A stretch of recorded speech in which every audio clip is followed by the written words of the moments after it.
Bonjour à tous, nous poursuivons aujourd'hui avec la 10e Mishnah du 4e Perek. Rabbi Meir Omer.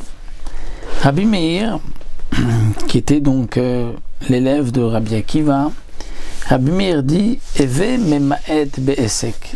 Diminue le temps que tu prends pour ta parnassa, c'est-à-dire pour ton travail, pour vendre ta marchandise, et Asok Batora, et investis-toi dans l'étude de la Torah. Un peu à la suite de ce que nous avons vu plus haut dans la Mishnah précédente.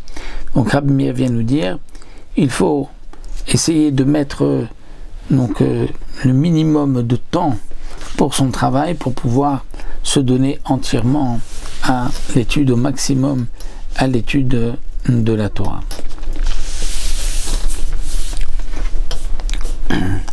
Qu'est-ce que notre Mishnah vient nous apprendre?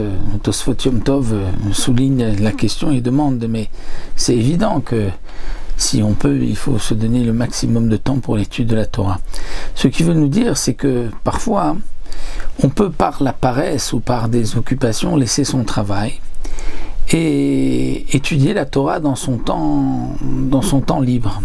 Ça, c'est vrai que c'est bien, mais ce n'est pas comme celui qui laisse justement son travail pour pouvoir étudier la Torah.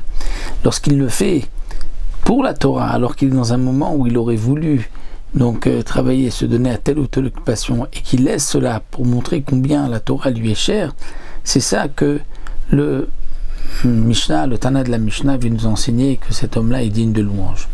Aussi, sois humble devant tout homme.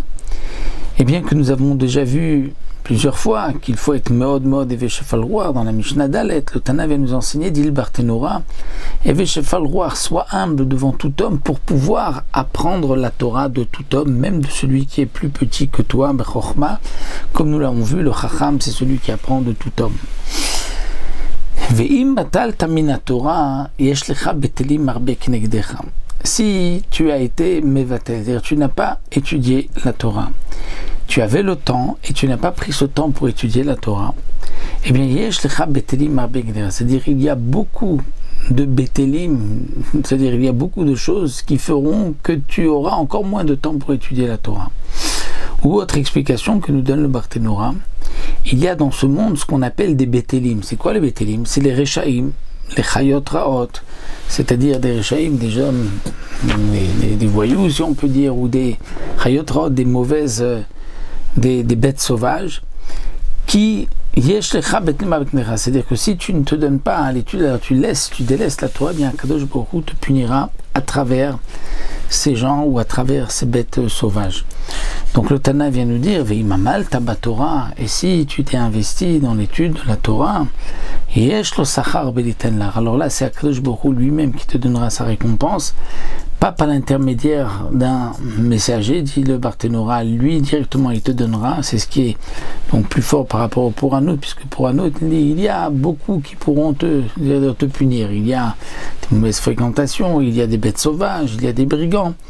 Mais lorsque tu as étudié la Torah et que Kadosh Baruch Hu vient te récompenser, là c'est lui-même qui vient te récompenser. Yesh lo sachar beliten lecha, il a beaucoup de récompenses à te donner.